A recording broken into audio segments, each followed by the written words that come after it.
जय गुरु जी। शुक्राना गुरु जी। गुरु जी के श्री कमल चरणों में मेरा कोटि कोटि प्रणाम और सारी संगत को जय गुरु जी। ओम नमः शिवाय। शिव जी सदा सहाय। ओम नमः शिवाय। गुरु जी सदा सहाय। जय गुरु जी। जय गुरु जी। संगत जी, संगत जी, आज का सत्संग बड़ा ही प्यारा और ख़ास है, जो कि गुरु जी की प्यारी बेटी ने चंडीगढ़ से भेजा है। संगत जी, आपसे हाथ जोड़कर प्रार्थना है कि सत्संग को पूरा जरूर सुने, क्योंकि सत्संग ही एक ऐसा जरिया है जिससे सुनाने वाले का भी भला होता है और सुनने वाले का भी भला होता है। सत्संग से हमारे कर्म कटते हैं, इसलिए संगत जी सत्संग को पूरा जरूर सुने।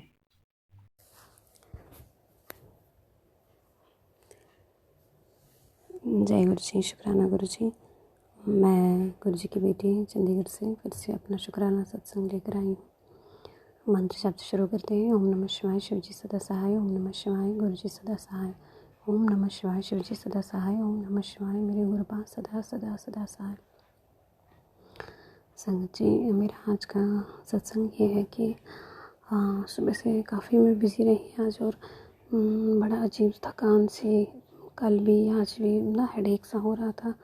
बहुत ज़्यादा शरीर में काफ़ी थकावट भी हो रही थी।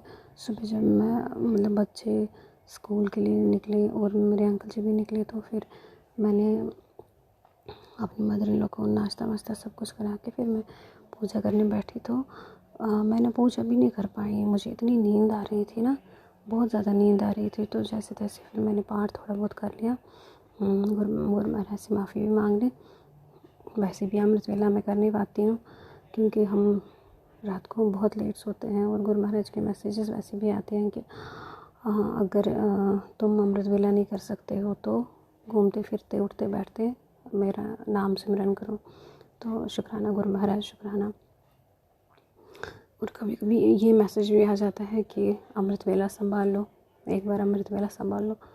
तो गुरु महाराज आप देख लो, अभी घर की रिस्पॉन्सिबिलिटीज़ भी है, 12 तो बज ही जाते हैं सोते सोते, और फिर सुबह 5:30 पे फिर से सबके लिए नाश्ता वो सब कुछ। तो मैं 8 बजे आपकी पूजा करने बैठ जाती हूँ, फिर नाश्ता फिर सब कुछ हो जाता है। लेकिन हाँ, मैंने ये भी सुना है कि आप बोलते हो कि पहले घर और फिर सब कुछ, तो आप तो देख ही रहे हो, ये आपका परिवार है गुरु महाराज। तो गुरु महाराज जैसे शिव पुराण है, श्रीमद् भगवद गीता है, तो कोई टाइम नहीं है। जैसे कभी मैं सुबह मुझे टाइम मिला तो मैं सुबह थोड़ा बहुत एक शिव पुराण के अध्याय पढ़ लेती हूँ, और कभी आधा और कभी आधा और गीता जी में एक एक श्लोक में पढ़ लेती हूँ। तो जैसे हनुमान चालीसा का पाठ, दुर्गा चालीसा, शिव चालीसा, ये तो मैं शुरू से ही वैसे भी करती थी। तो बस इतना ही हो पाता है गुरु महाराज, बाकी आपका सिमरन मंत्र जाप हो तो होता ही है। शुक्राना गुरु महाराज, शुक्राना शुक्राना शुक्राना इतना सब कुछ करवाने के लिए। तो गुरु महाराज वो ना, आज मैं दिन में सोई, थोड़ी देर मेरी आँख लग गई लंच के बाद, तो सत्संग सुनते सुनते तो मैं काफ़ी डर गई। मैंने देखा जैसे हमारे ही घर में कोई चोर जैसे घुस रहा है अपना, मतलब जैसे हम कहीं होते हैं तो ऊपर से नीचे तक वो खाली होता है मकान, मुझे पता होता है कि ऊपर कोई नहीं है, नीचे भी कोई नहीं है, तो कोई हमारे गेट पे नॉक करता है। मेरे बच्चे, मेरी सासू माँ, हम होते हैं और कोई नहीं होता यहाँ पे। और मैं अपनी बेटी को बोलती नहीं नहीं खोलना नहीं, कोई नॉक करा खोलना नहीं, क्योंकि ऊपर नीचे यहाँ कोई नहीं है।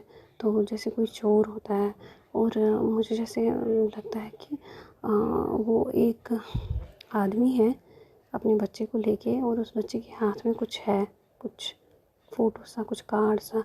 तो दरवाज़ा बंद है, लेकिन वो ना अपनी बाजू दरवाज़े के बीच में से अंदर आने की कोशिश कर रहा है। और मैं देख लेती हूँ और मैं बोलती हूँ नहीं खोलना नहीं खोलना, इसका दरवाज़ा नहीं खोलना, बस बस दरवाज़ा मत खोल। मतलब काफ़ी डरी हुई थी मैं, मुझे नहीं पता है कि गुरु महाराज कौन सा कष्ट काट रहे थे। तो मैं नींद से जाग गई, बड़ा अजीब सा देखा मैंने सपना। पता नहीं गुरु महाराज आप क्या हिंट देना चाहते थे, मुझे वैसे भी समझ में नहीं आती सारी बातें। क्या कष्ट था, तो ये आपको ही पता है, आप जानो, आपको सब पता है।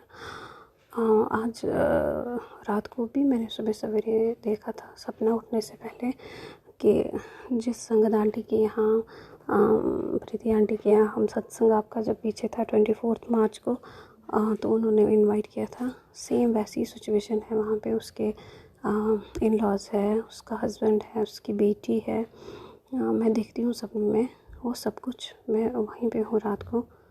और उसकी बेटी मुझे जगाती है और मुझे बोलती है, देखो दादी ना आपके बारे में ऐसे ऐसे बोल रही थी।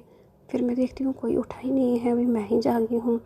तो मैं देखती हूँ वो प्रीति आंटी की जो मदर इन लॉ थी, वो बाहर से पता नहीं कहीं से पानी लेके आती है, पता नहीं क्या था। तो मैं बोलती हूँ कि मेरे शूज़ कहाँ गए, तो मेरे शूज़ पहन के कौन गया। तो संगत जी वो उन्होंने ही कुछ शूज़ मेरे पहने होते हैं और फटे हुए होते हैं। तो हाँ सॉरी संगत जी। तो मैं ये कह रही थी कि मैं जब देखती हूँ, मैं उसकी प्रीति आंटी की बेटी, वो बहुत छोटी है, मैं बोलती हूँ कि बेटा वो दादी मेरे बैली ले गई थी, मेरे शूज़ तो मिल नहीं रहे हैं। तो मैं देख रही हूँ उसकी दादी जब आती है, तो वो मेरे शूज़ पहन के होती है और उसने वो सारे मेरे शूज़ फटे होते हैं, वो उन्होंने पहने होते हैं। मुझे ये समझ नहीं आया कि ऐसा पता नहीं क्या क्या था। तो फिर मैंने सुबह मैसेज किया प्रीति आंटी को कि आपके घर में सब ठीक है। तो उनके ना घर में उनके फादर इन लॉ है, उनकी तबीयत ठीक नहीं है। तो मैंने बोला अंकल ठीक है, काव्या ठीक है, सब ठीक है। कहते हाँ हाँ सब ठीक है। मैंने बोला मैंने ऐसे ड्रीम देखा, तो मैंने आप ही का घर देखा और मैं वहीं होती हूँ। तो फिर आपकी बेटी मेरे साथ मेरे फ्लैट में आ जाती है। तो मुझे लगा कि क्या पता गुरु महाराज क्या हिंट देना चाहते हैं, मुझे नहीं पता है ये सब। तो उन्होंने बोला नहीं दीदी ठीक है, सब ठीक है। पता नहीं संगत जी गुरु महाराज क्या क्या संदेश देना चाहते थे, इस ड्रीम का क्या मतलब था, किसका कष्ट था, किसके थ्रू कटवा रहे थे, वो गुरु महाराज ही जानते हैं। शुक्राना गुरु महाराज, शुक्राना। इसमें भी आपकी अच्छी कोई लीला हो, हमारे लिए कोई कृपाई छिपी होगी इसमें भी। तो संगत जी जब मैं दिन की बात कर रही हूँ, जब मैंने ये दिन में ये सपना देखा कि कोई हाथ अंदर करके दीवार के बीच में से वो छोटा बच्चा हाथ अंदर कर रहा है और उसके हाथ में कुछ कार्ड है, वो देख के मैं फटाफट वो मेरी नींद खुल गई। तो उसके बाद मैंने क्या किया कि मैंने ना मुझे ये नहीं पता है कि ये इससे पहले हुआ था कि इसके बाद में हुआ, शायद इससे पहले ही हुआ। आज ना मैंने दरवाज़ों की सफाई की पूरे में। ये वाइट हमारे दरवाजे हैं, तो जो मेन गेट है वो वाइट कलर का है। तो मैंने पूरे में सफाई की। हम ना एक्चुअली यहाँ फ्लैट्स में रहते हैं, तो वो वाइट हाथ लगाने से ब्लैक हो गए थे, तो वो मैंने आगे पीछे उसके हैंडल के पास ऐसे भी पूरा वो किया। फिर बाद में जब मैं कुछ बना रही थी शाम को डिनर, तो मेरे दिमाग में गुरु महाराज ने ये थॉट डाला कि जब तूने वो सारा वाइप किया तो सुबह उठ के मेरा जल प्रसाद चढ़ाती है पूरे घर में। और मेन जैसे गुरु महाराज ने बोला है कि मेन डोर पे ओम लिखना, आगे भी और अंदर आके भी जब छिड़काव करते हैं तो ओम लिखा करो। तो मेरे दिमाग में ये बात आई कि ऐसा तो नहीं था कि मैंने उसको मिटा दिया। जैसे मैंने सफाई की सुबह सवेरे, जब 5:30 पे मैं ये सारा काम करती हूँ, हर जगह हर कमरे में गुरु महाराज का जल प्रसाद छिड़कती हूँ हर दिन।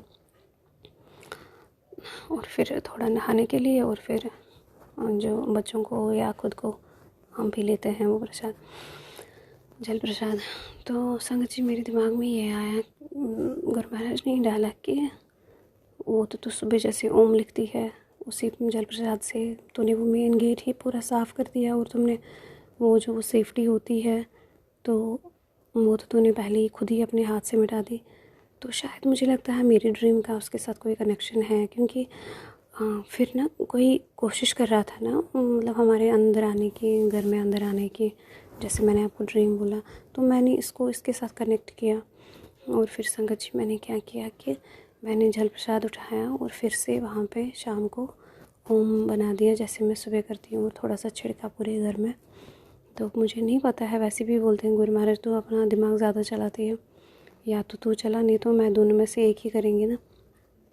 तो मुझे माफ़ कर दीजिए गुरु महाराज, ये मतलब मुझे लगा कि ऐसा हो सकता है, मुझे नहीं पता है, वो तो आपको पता है कि आप क्या, कौन सा कष्ट था जो मुझे ड्रीम में आपने कटवा दिया, या मेरे बच्चों पे कौन सा कष्ट था जो आपने कटवा दिया। तो संगत जी, आज का सत्संग यही था मेरा। तो मंत्र जाप से विराम करते हैं। ओम नमः शिवाय। शिव जी सदा सहाय। ओम नमः शिवाय। मेरे गुरुबा सदा सदा सदा सहाय। आंटी जी, आपका सत्संग बहुत ही सुंदर है, बहुत ही प्यारा है। गुरुजी आप पर, आपके परिवार पर और पूरे संगत परिवार पर अपनी ब्लेसिंग बनाए रखें, सभी की मनोकामनाएं पूरी करें। इसी कामना के साथ मैं अपनी वाणी को विराम देना चाहूँगी। ओम नमः शिवाय। शिवजी सदा सहाय। ओम नमः शिवाय। गुरुजी सदा सहाय। जय गुरुजी। शुक्राना गुरुजी।